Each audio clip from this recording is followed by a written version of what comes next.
Welcome to Weather and Ag in Focus, and thank you for being here. Happy New Year. So glad that you've taken the time to stop and visit and help me wrap up 2024. So probably should have had one of those little blowout noisemaker things and a party hat, and I don't. So you don't have to go check the live stream for that, but you may want to catch on and catch up to the live stream a little bit later. But nope, no party hats, etc.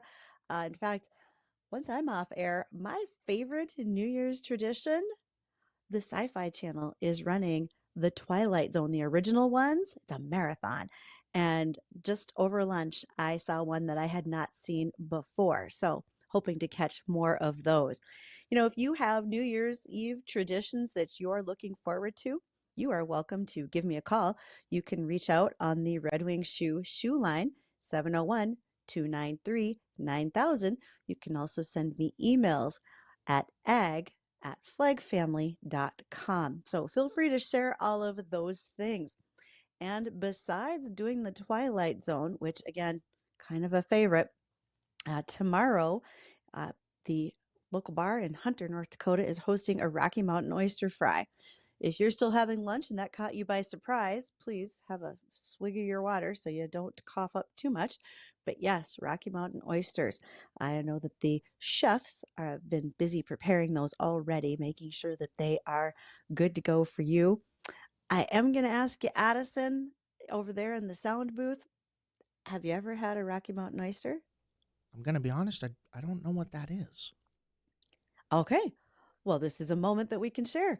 So here we go. And we don't have our large animal vet, Dr. Emily Fox, with us to give a much better medical description of this. But when you want a bull to no longer be a bull, you just want him to be a steer, you will remove his bull parts, his testicles. And when you do that, you do it by cutting them off with a scalpel. And then, of course, you have to make sure that you take care of that animal so there isn't an infection or anything like that. But also, you could do it alternatively. You could do it with giant rubber bands that literally cut off the blood flow, because what you're trying to do is reduce the amount of hormone in that animal so you have more rate of gain for more of a beef animal as a steer. So then you take those Rocky Mountain oysters, as they're called, you clean them, you then slice them thinly, you dip them in, some folks use like shore lunch, like you use when you bread fish, or if you use crushed crackers or whatever the case might be, you fry them up and they are a delight, especially if you have a beer in the other hand. And so here in the Midwest, we will do a lot of weird things. Rocky Mountain oysters might be considered one. We also have done this. I know lots of folks do it with schmelt, which is basically a bait fish. Again, that's another reason you need keg bears if you're eating schmelt, by the way. So Addison, does that make you want to drive on out and join me on New Year's Day for Rocky Mountain oysters? No, but it may save me a couple dollars later today when it comes to buying lunch. I don't think I'm hungry anymore. I should really apologize to Addison, because there are many times where he comes in and is so kind to run the board for this show, but is completely horrified at the topics that I talk about, particularly when they pertain to beef animals. So thanks. I'm sorry. I hope you enjoy supper instead of maybe lunch after this. I'll We'll try to try. make it better for you. I'll try. I've been told a Rocky Mountain oyster in taste and texture is comparable to a chicken gizzard. And weirdly, I don't want to eat chicken gizzards, but I'll eat a Rocky Mountain oyster. I know it's weird. We all have our limits. And coming from the south central part of the state behind the Iron Curtain, believe me, I have more than one weird food I could talk about. Let's say, things like liverwurst, head cheese, blood sausage. Some of you are excited and licking your lips. Maybe you just had lutefisk for Christmas and you're excited about all those types of things. Not everybody else is. Now, in other exciting news, let's turn to the weather. And I am not your meteorologist, but I'm going to give it a whirl. And as we look to today's forecast, we do see a few flurries. In fact, I saw a couple sneak past my window a little bit earlier. Right now, about 22 degrees. When I went up to the post office, that's what I noticed. Little breezy from the northwest, but we anticipate temperatures are going to continue to fall. Isn't that just fitting? It's New Year's Eve and it gets chillier. And with those falling temperatures, we're going to be headed towards the weekend where it's going to get real chilly. And we are going to be looking at single digit highs, especially as we get into next week. But even by Friday and Saturday, we'll see that with some very chilly below zero temperatures for overnight lows. So far, roads, I think, are better. And right now, I am excited to say that even yesterday, the roads dried off. And when I left Fargo late in the afternoon, it was much nicer driving than it had been in the morning with awfully frosty conditions. In fact, just by chance, as I was leaving the studios, I had a discussion with Sheriff Jesse Johnner, and he made mention that, yep, it's getting a little slick out there. And it was probably worse in town than when I got on the highway to keep going.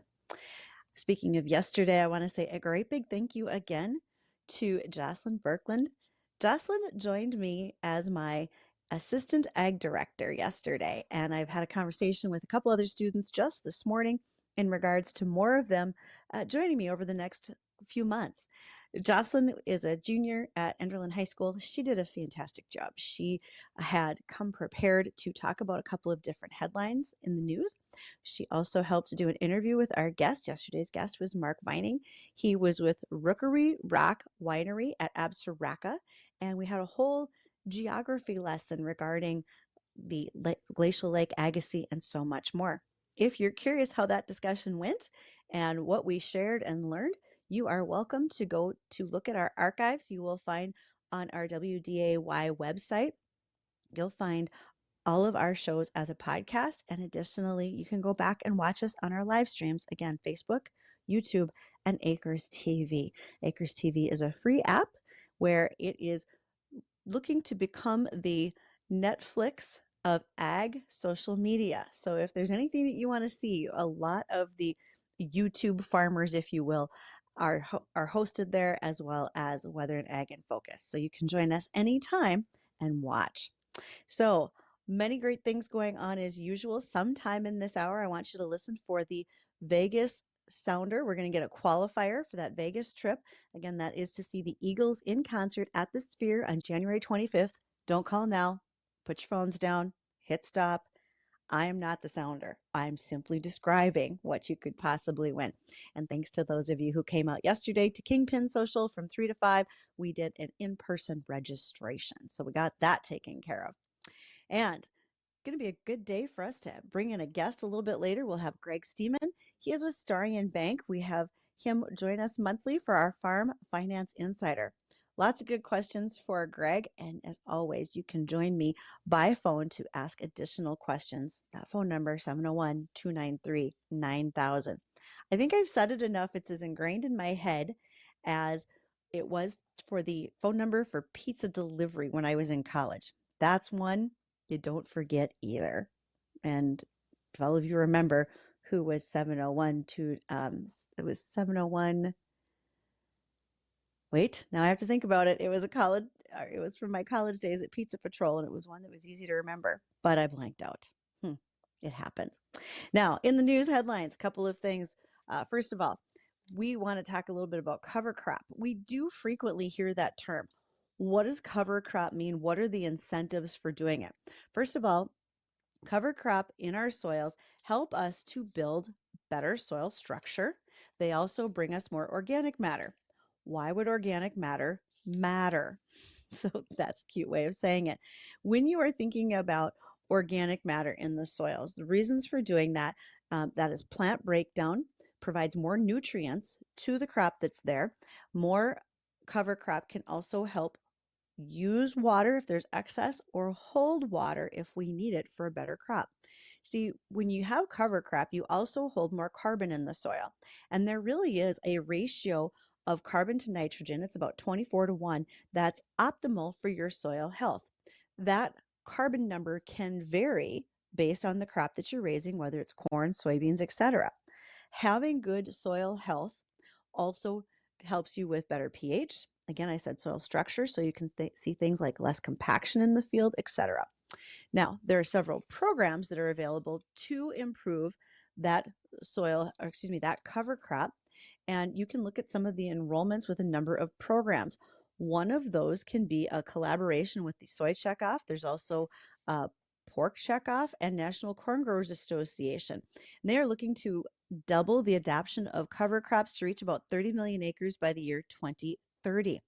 And they're doing it through the Farmers for Soil Health program. Enrolled farmers receive an incentive payment for adopting this strategy on their farm. The incentives are supported by a $95 million USDA partnership grant, and that is a partnership for climate smart commodities. A lot of things that USDA has been doing in order to improve organic matter and soil health overall. So, that's just one of the headlines that's been going on as of today. We'll have many more that we'll try to touch on throughout our hour. Again, thanks for joining me here on a New Year's Eve. And we'll be back with after the American Ag Network. We're going to want to catch up on the markets, see what's happening in the livestock trade. And then we will be joined by our guest, Greg Stemen with Starion Bank, with the Farm Finance Insider segment.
Welcome to Weather and Ag in Focus. Thanks for being here with me today. Again, always really appreciate great listeners like yourself being a part of today's show. And you are always welcome to drop me a message by either calling 701-293-9000, or you can go ahead, send me emails, ag@flagfamily.com. My guest today is part of the Farm Finance Insider segment that we do with Starion Bank. Hello, Greg Stemen. How are you today? Bridgette, I'm doing very well. Thanks for having me on. How are you? Fabulous. Okay, we might run a little bit long today because my list of questions as I started making them felt like it just got bigger each time I looked at it. So I'm going to apologize now. We'll see what kind of answers I can come up with. We'll go from there. Okay. Okay. So it's the end of the year. And just as any regular citizen, I am looking at what do I have to get done to take to my accountant in the new year so I can prepare taxes, etc. But if I put myself in a farmer's shoes, and he needs to not only prepare for taxes, but what are those things that he needs to be bringing to you as his ag lender to be thinking about right now? And are there some things that sort of stand out that are often forgotten? Well, you'd be intrigued. You know, the things that get brought to me at times will range everything from an 8.5 by 11 sheet of paper to a portfolio. The differences in planning and projecting are very widely, to be honest with you. But at the same time, I think what I want to see is just what is your plan?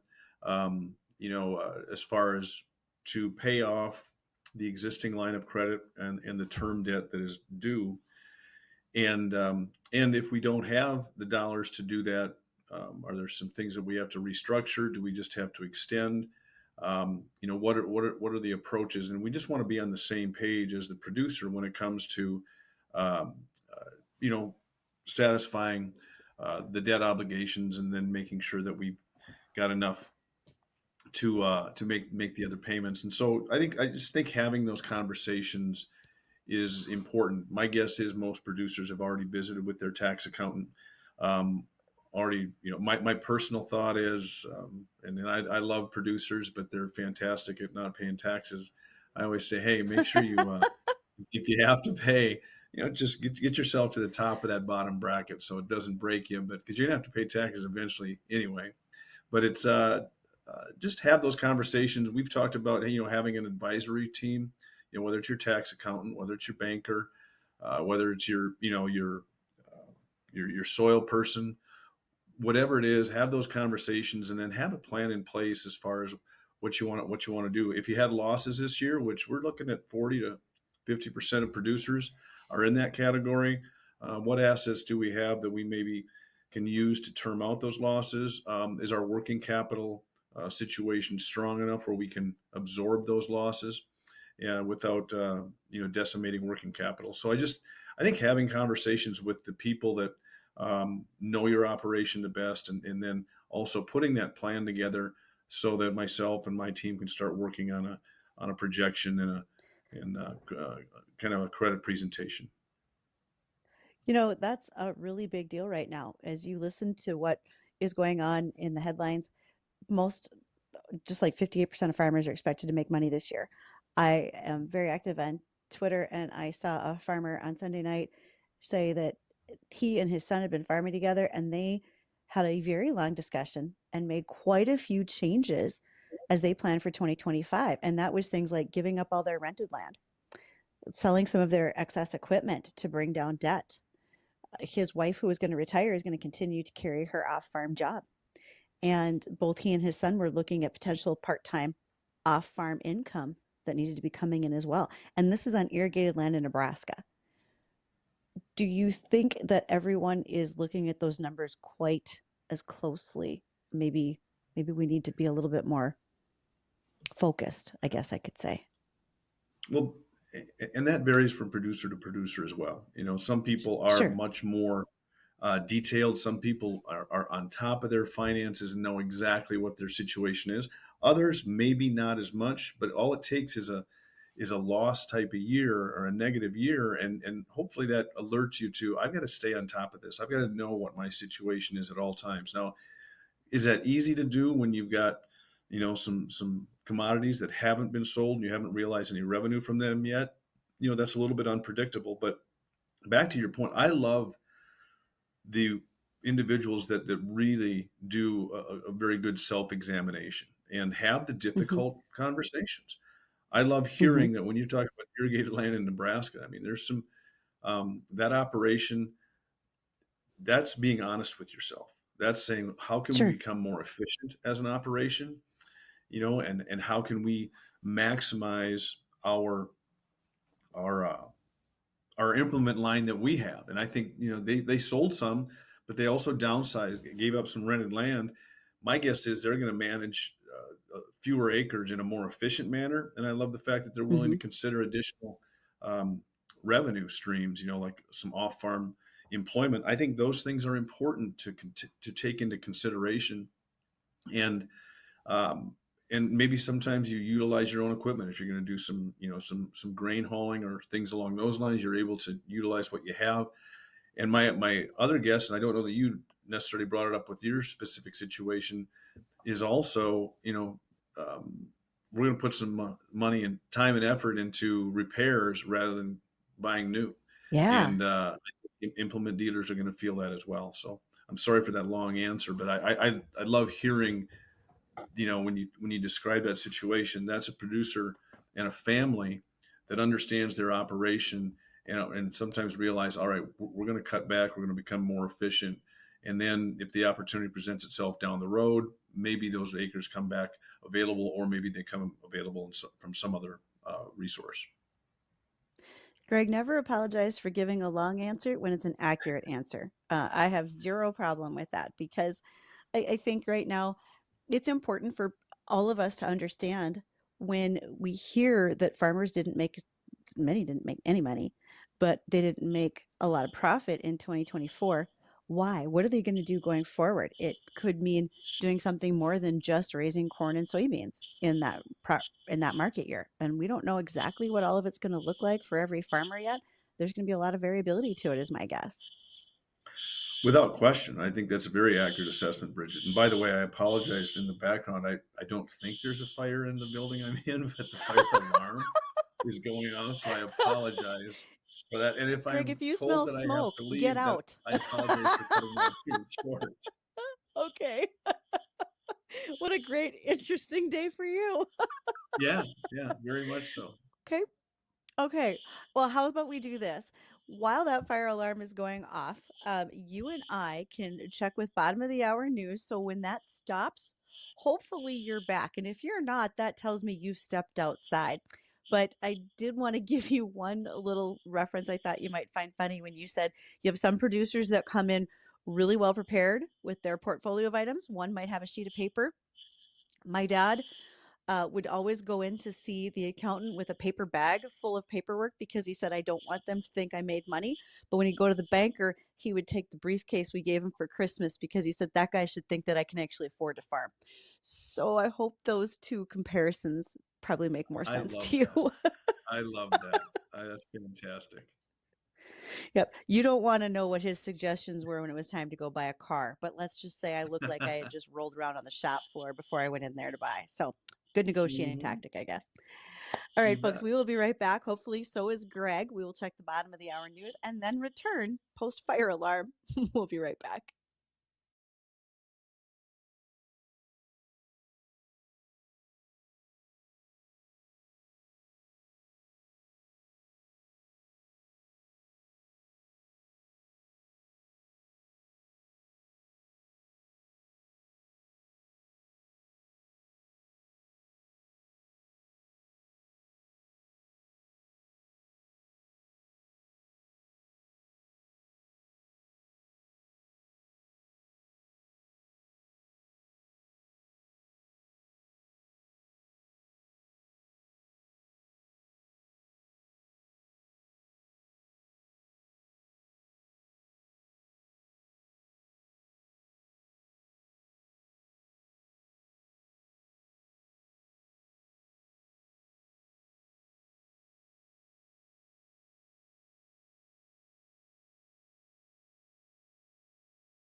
Welcome back to Weather and Ag in Focus. And yes, many of you are very busy dialing. We are looking for caller number 9.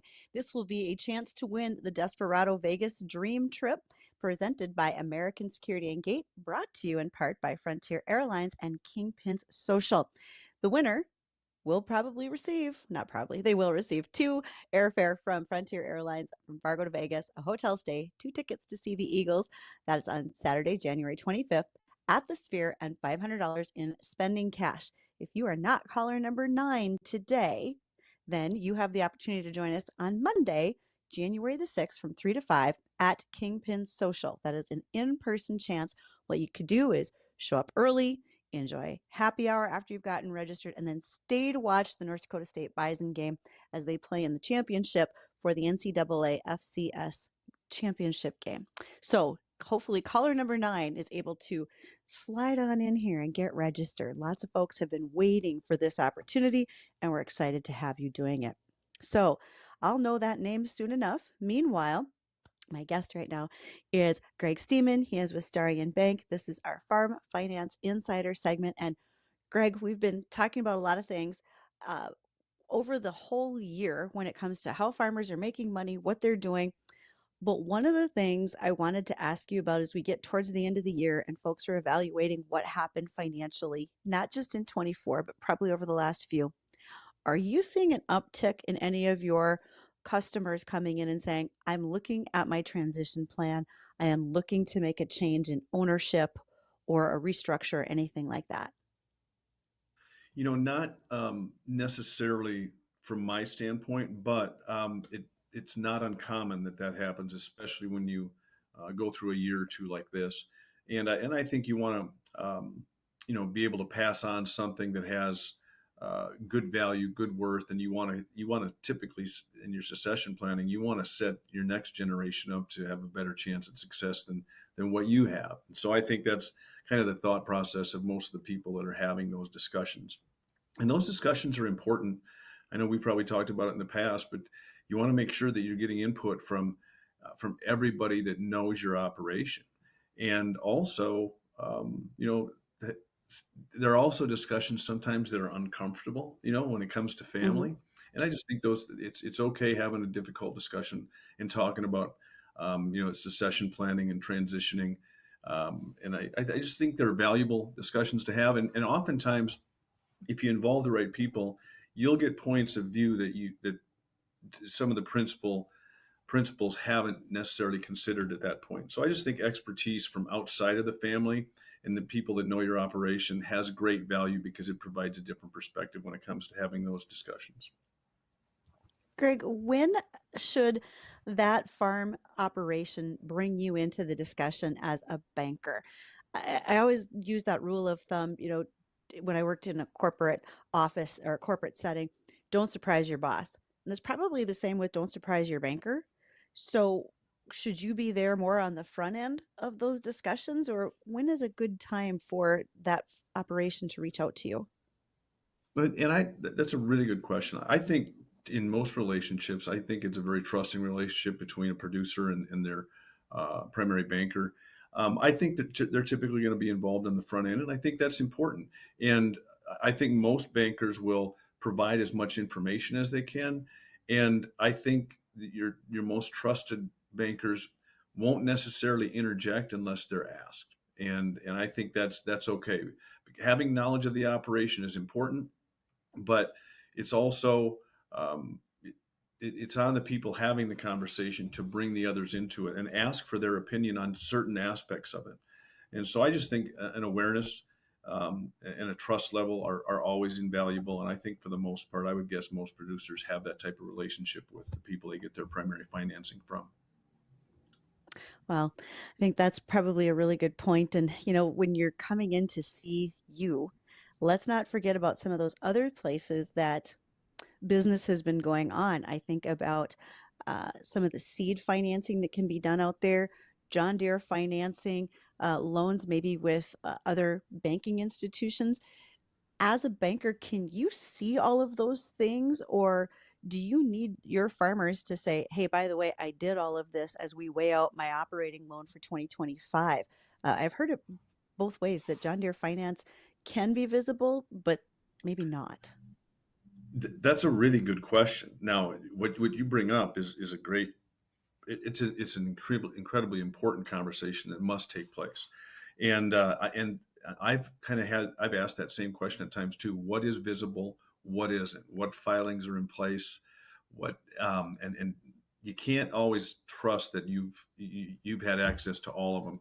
That's where it comes back to the one key word that I utilized earlier: trust between a Yeah. producer and the banker. Hey, we understand that there are going to be opportunities to get some interest free things along those lines. But I always say, hey, if you're going to get no interest, I also want you to ask if you can get a discount if you pay cash. Those you can.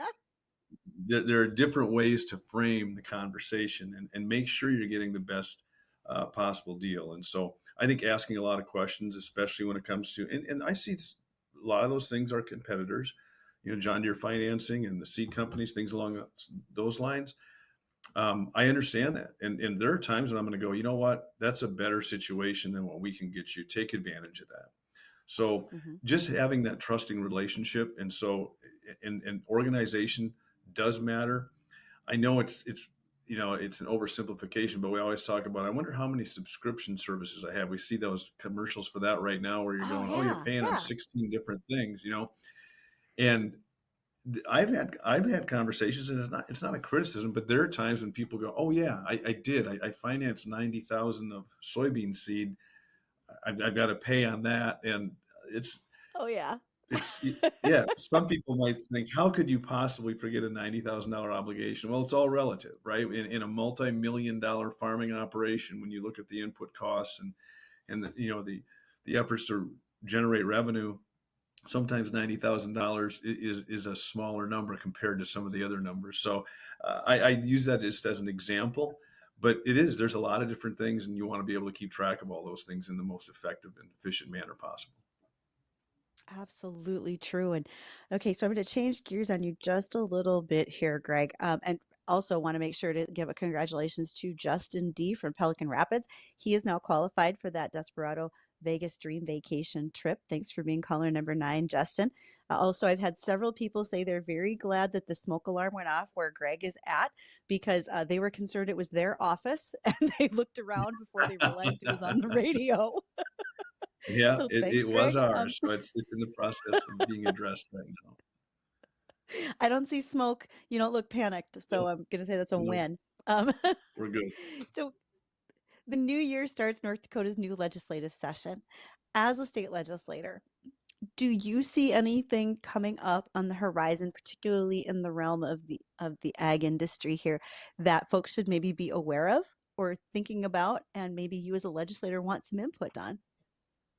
No, that's a fair question. I did visit with Doug Goring a little bit, and he said nothing that's pressing at this point in time.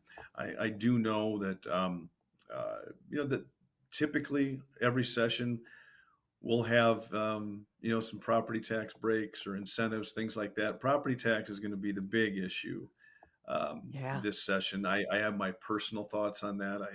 I believe it is a local issue. The state legislature does not assess any property taxes. The state actually assesses one mill, and that is to help finance the University of North Dakota Medical School. That's the only property tax that we deal with at the state level. So I get a little concerned when I think the state is now going to reach down to the local level and tell them how or what in what manner they have to manage um, their property tax revenues or their ability to assess those taxes. So I get I come from a conservative background as far as I believe in local control and government close to home. So I want to make sure we don't overstep our bounds, but we also understand that there's some talk out there that we want to be able to see some progress of utilizing the legacy fund earnings. Not touching the Hmm. legacy fund is not an option. We want that to grow to a point where that can really help sustain revenue in case of a downturn in the oil markets, or let's say an environmentally unfriendly administration that would try to you know um, reduce production of oil and gas, and then which in turn would impact our revenues at the state level. We would love to get the legacy fund grown to a level where that generates enough revenue to offset anything we would lose from an energy production standpoint.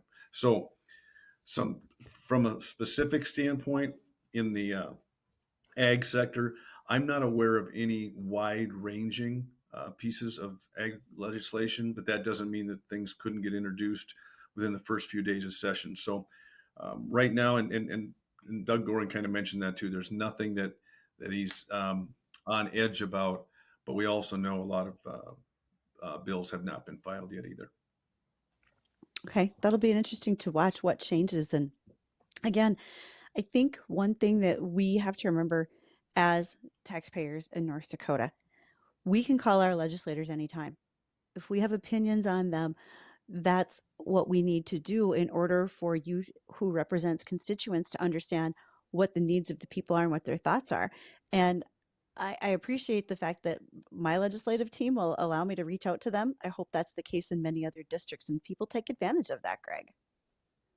I couldn't agree more, Bridget. It I get excited when I realize my constituents are engaged, that they have an opinion, whether we agree or not. I really have genuine appreciation for the fact that there are constituents that make an effort to communicate. I will tell you this: I believe that the state legislators in North Dakota are probably the most accessible in the country. Our contact information is right on the legislative website. My cell phone number is on there. I don't use multiple cell phones or anything like that. If I get a call, I will call back. If I get a text, I will text back. And we do want people to, do you if you're upset, that's one thing. But if you're upset about something specific, share that with me. Share that with your legislators, with your representatives, with your senators, because I know I'm not alone. I think the vast majority, if not all, of the people in the legislative assembly genuinely appreciate it when their constituents take action, ask questions, make suggestions. I think those things all matter, and it helps me be a more effective legislator when I know that I'm representing my constituents because they've communicated with me what their thoughts and wishes are. Oh, I could not agree more. And Greg, this is from someone who, just like you, I'm easy to access publicly, right? People can send me messages. I share my email address every day on air. Um, don't be anonymous. If you really want your opinion known, I refuse to acknowledge anonymous trolls on social media. You want to try to call me out, but you don't have the guts to use your real name on Facebook or Twitter or whatever, I'm going to ignore you. And if you want to be serious and have an open minded discussion, then you're welcome to reach out. And I think that's probably the same for you. You're not there for the trolls, you're there for the people who want to actually engage in a decent conversation. And thank you for that, Bridget. I think those are some really good points. The other thing that I would suggest is don't just copy and paste. Sometimes there will be you know, a an issue that a lot of people are concerned about, and then all of a sudden you're receiving 117 of the exact same email, and in some cases they haven't even changed the greeting. It's still to somebody else, but provide your genuine opinion, provide your thoughts. You as an individual, you as a voter, you as a constituent. It's okay to have original thoughts. It's okay to have a disagreement with me. We can be on two different sides of the issue, but we can have a civil conversation. And to your point, don't be anonymous, because I'm in the exact same situation. If somebody does not want to attach their name to a communication, then it obviously wasn't that important to them. I agree with you completely. And Greg Stemen, thanks for joining me today and staying just a little bit longer. I always appreciate when you join me on air to talk about all of the things finance related for farming and otherwise. Happy New Year to you. Happy New Year to you. Happy New Year to your listeners. And I'm always grateful for the opportunity for us to converse, Bridget. You take care. Thank you much. All right, folks, don't go anywhere. I'll recap the weather and probably hit a couple of headlines before we end the show today. So be right back.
Happy New Year from Weather and Ag and Focus, and welcome to the official last day of 2024.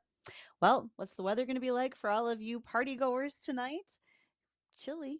We've had some flurries, and there could be more in the forecast today. Northwest winds are blowing in some cooler temperatures. We anticipate an overnight low of about 2 degrees, and tomorrow only a high of 15. Maybe we'll see some sun, because I'll be honest, I've missed the sun. I could use some vitamin D here, folks. So if we could get the clouds to step aside, at least we blew out the fog. Now I could use just a little bit better sunshine. Looks like the road conditions are pretty good right now, but do be careful tonight. If you are out celebrating, and I hope you do, ring in 2025 in a great way, but be sure to use a designated driver. Lyft and Uber and taxi cabs will be very busy tonight. So be smart, be safe, and make sure that you have a great time while you're out doing that. So I do want to take an opportunity as well to give a great big thank you to so many who have helped out through this year. It's been a year of change for us at Weather and Ag in Focus. Justin Storm is no longer a part of our family here at WDAY and miss him tremendously. Thank you to Dean as a co-host. Thank you very much to you, Addison, for doing so much in the booth. He's always the voice in my ear while the rest of you are listening to some of our news item updates or market updates. And he is great at helping get connected to guests and making sure that things are running smoothly. Although we just talked about the fact that sometimes it doesn't run smoothly. And if you all knew the things that happened besides smoke alarms when you least expect them, man, it's the reason it sounds like I might be smiling, because I probably am. Thank you to the guests that join us during the week. We've had some fantastic guests, as well as guest hosts, folks who have either filled in when I'm gone or have helped me out when I'm doing this show solo. And so to those guests, it is great fun. And I'm going to give you a little preview as we look into the new year. We get the opportunity to visit with Keith Peltier from Proceed, Marlon Crump of Hankinson. He is a purebred Longhorn producer. I'm going to visit with a gentleman from the Mid-America Windmill Museum. We have Craig LaPlante joining us from the Minnesota Soil Health Coalition. I have some folks from NDSU. NDSU and University of Minnesota are really rock stars for me, not only as experts, but as guests, folks like Don Kinsler and so many more. I have a couple of folks joining me from South Dakota one day. We're going to talk about the importance of rural ag leadership in small communities. I have the executive director of the National Dairy Shrine. I didn't know there was a dairy shrine until I found this guy, but there's a National Dairy Shrine, and we're going to find out why. We will also talk about the All-American Beef Battalion, as well as local authors and historians who talk specifically about ag and the entrepreneurs of agriculture from the state of North Dakota, and also including Jeff Winton from Rural Minds. Jeff is a dairy farmer in New York State who began the organization Rural Minds after his nephew died by suicide. And Jeff didn't want to see other farm families go through that, nor anyone suffer from depression, anxiety, and more. And so Jeff started an organization to help others in those situations that are farmers. So again, thanks to all those people, but most importantly, thanks to all of you as our listeners for Weather and Ag in Focus. Probably don't say that enough, but we are grateful every day when you call, you send great ideas and suggestions, and when folks like Trucker Al bring me gifts from out on the road that you find that you know are going to be useful to this show. Thanks for that. Happy New Year, everyone. Enjoy the Jay Thomas Show being guest hosted today by Tim Flackel, and I will see you all later this week.